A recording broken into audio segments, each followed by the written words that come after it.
Salam sejahtera untuk kita semua. Pelajaran sekolah sahabat dengan tema utama tentang kematian, hampir mati, dan harapan masa depan. Pelajaran pertama, pemberontakan di alam semesta yang sempurna.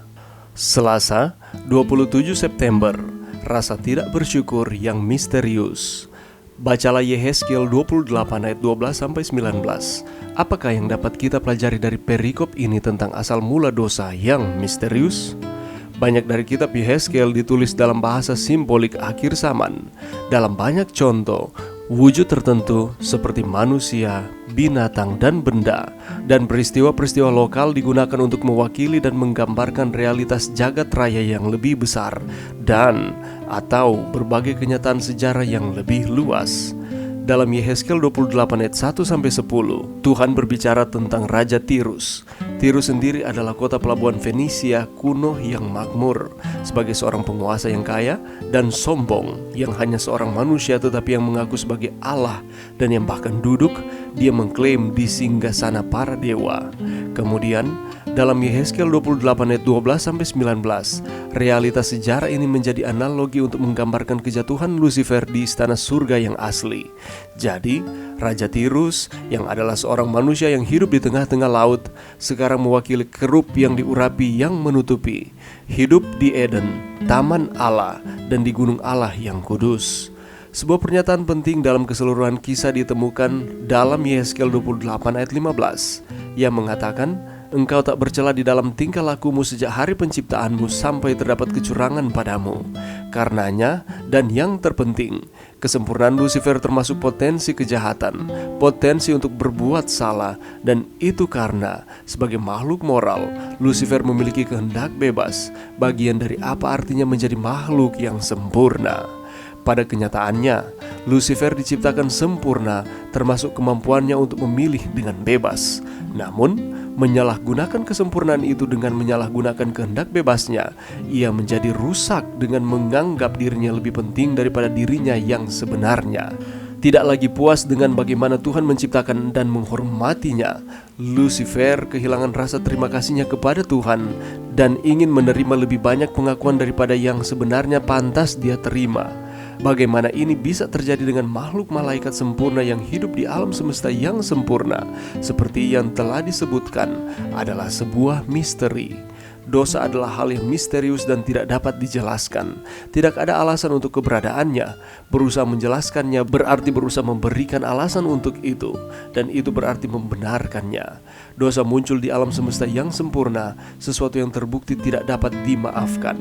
The Truth About Angels, halaman 30. Dalam 1 Tesalonika 5 ayat 18, Paulus mengatakan bahwa dalam segala hal kita harus mengucap syukur. Bagaimanakah kata-kata ini dapat membantu kita mengatasi perasaan tidak tahu berterima kasih dan mengasihani diri sendiri, khususnya di masa-masa sulit? Pelajaran yang bisa kita dapatkan pada saat ini, kalau kita membaca di dalam Yehezkiel 28 ayat 15, di sana diberikan informasi bahwa dalam kerup yang diurapi ditemukan kejahatan atau kesalahan. Dan ini berarti ketidakadilan atau ketidakbenaran yang sempurna dan yang harus menjaga integritas hukum Allah untuk mengamankan pemerintahan surga. Tetapi sebaliknya, menuduh Allah itu tidak baik dan tidak benar, yaitu tidak adil. Dan ini adalah tuduhan yang sangat tidak wajar. Dan yang dilakukan oleh Lucifer ini, dia pergi atau berjalan dari satu sama lain. Dan apa yang dilakukan? Dia memfitnah Allah yang adil. Dia memfitnah Allah yang menciptakannya dengan tuduhan-tuduhan bahwa Allah tidaklah adil dan Allah tidak mengasihi. Lucifer bergosip tentang karakter Tuhan dan menyebarkan kebohongan. Lucifer menabur kecurigaan dan ketidakpercayaan dan membawa orang lain menjauh dari mempercayai dan mengikuti Allah yang pengasih. Dan Yesaya menggambarkan motif Lucifer di dalam hal kesombongan.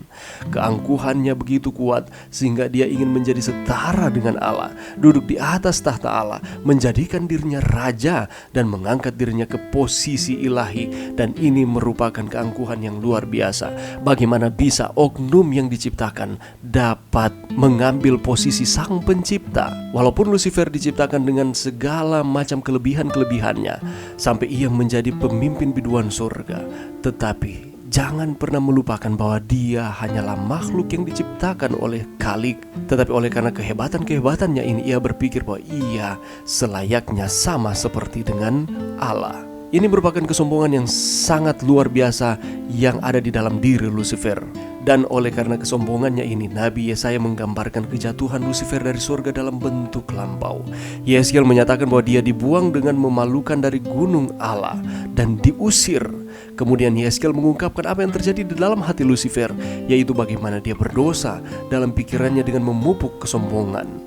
Perhatikan baik-baik sifat dari 5 pernyataan yang besar mengenai aku yang disampaikan oleh Lucifer untuk mengangkat akan dirinya sendiri. Aku hendak naik ke langit, aku hendak mendirikan tahtaku, aku hendak duduk di atas bukit pertemuan, aku hendak naik mengatasi ketinggian awan-awan, dan aku hendak menyamai yang maha tinggi. Lewat kesombongan dari Lucifer dapat memberikan pelajaran bagi kita supaya kita dapat terus merendahkan akan hati kita.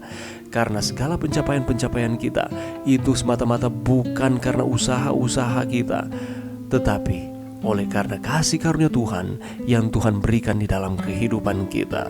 Mari kita hidup rendah hati, takut akan Tuhan, karena inilah yang diinginkan Allah untuk dipraktikkan oleh umat-umatnya, saudara dan saya. Mari berdoa. Terima kasih Tuhan atas firman-Mu pada saat ini. Bantu kami Tuhan untuk kami dapat terus mengucap syukur di dalam setiap kehidupan kami. Kami dapat menjauhi sifat kesombongan, ketinggi-hatian, dan kami dapat memakai kerendahan hati. Dan kami akan terus taat kepada Tuhan. Ini doa kami di dalam nama Yesus. Amin.